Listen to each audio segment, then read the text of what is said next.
honestly, so many girls want to be homemakers now. They want to cook for their husbands, and they want to, clean the house and have a bunch of babies. And honestly, like, I'm here for it.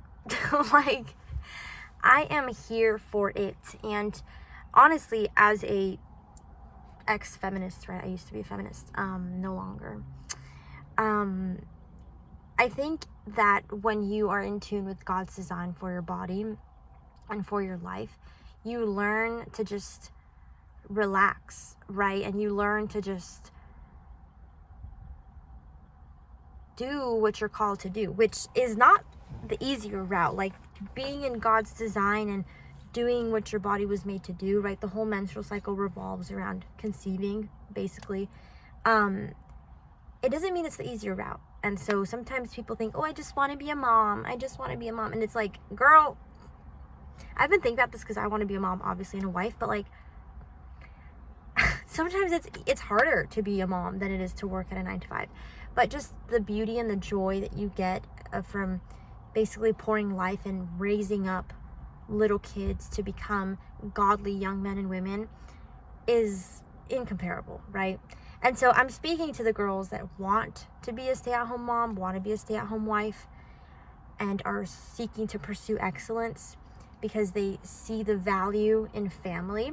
And I think that a lot of Christians have really lost their sight in how the family is the most important thing in society, because when you step away from the family, and when you have the state educate your family, and when you have other people educate your family, like, society crumbles, right? Christian society crumbles.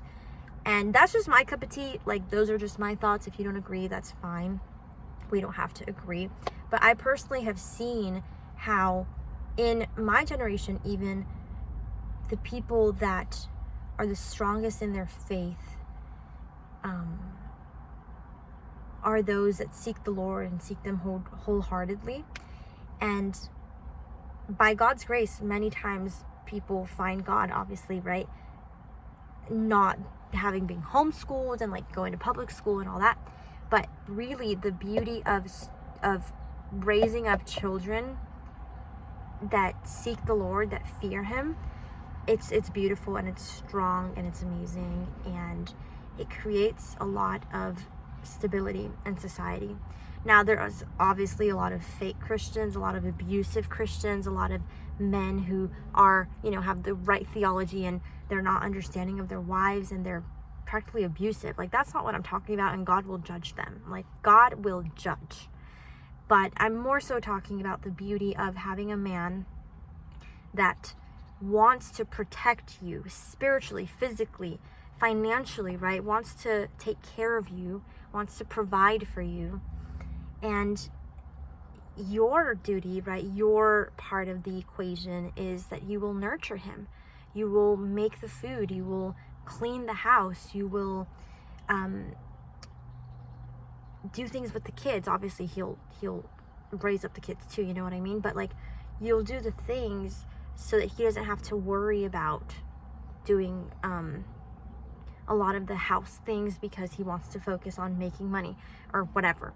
And I'm like super pro women making money. That's not ever like, oh, you can't be a homemaker and make money. No, that's not how it works, right? You can make money. I have a business, and my plan has always been to make money from home while I'm a homemaker, right? So it's possible. But basically what I'm trying to say, again, this video is for the women that want to be homemakers and want to be wives and mothers, and they somehow feel a little bit ashamed or embarrassed. Like, don't. If you know of a homemaker in your life or at your church, and you look up to her and you want to know more about it, talk to her, reach out to her, learn from her, right? And it's so sad that so many women, even Christian women, look down on women that want to stay at home and raise up their kids. Now, obviously, there's a big difference between being a gold digger, right, and just wanting to live off of a man. And I think that happens a lot.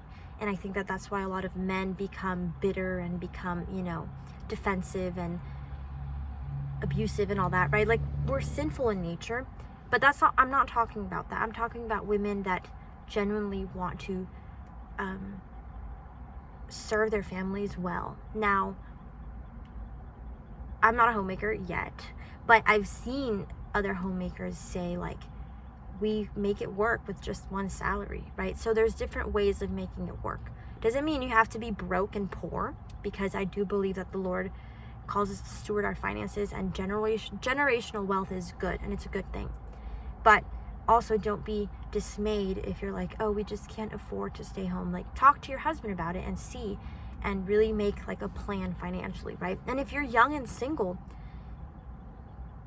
keep those values at your heart, and don't date a guy, let alone become engaged to a guy that doesn't see it that way, because he's going to have you working outside the home, and then you're going to have to come home and do all the work as well in the home or whatever. I don't know how they're going to want you to do it, but I just know that when I was very clear that I wanted to become a homemaker, I would pray for a husband that would understand that.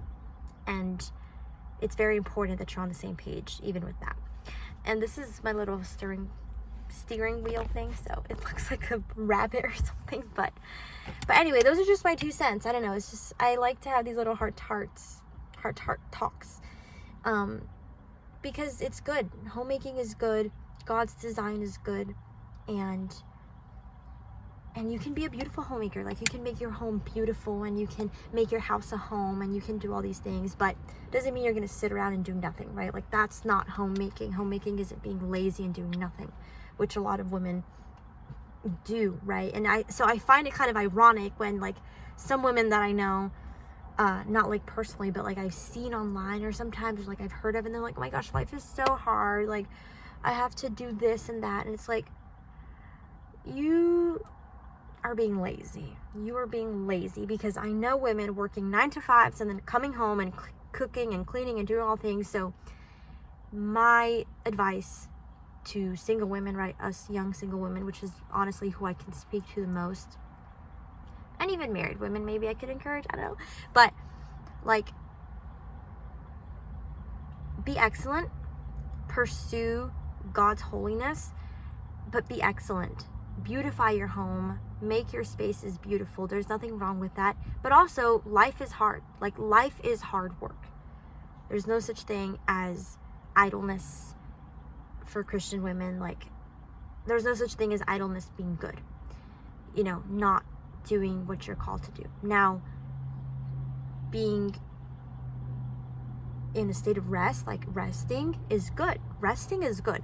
But resting and laziness are not the same thing. And as a type A, goal-oriented woman, I sometimes struggle with that. I'm like, oh my gosh, I'm just resting today, and I feel like I'm being so lazy right now. But no. So anyway, that's a bit of a everything. But all that to say that Christian women, or women in general who want to be homemakers, it's a good thing. Society needs women educating their kids at home. It's good. If that's what you want to do, it's good. And find yourself a husband that wants that for you too. Okay, that's it.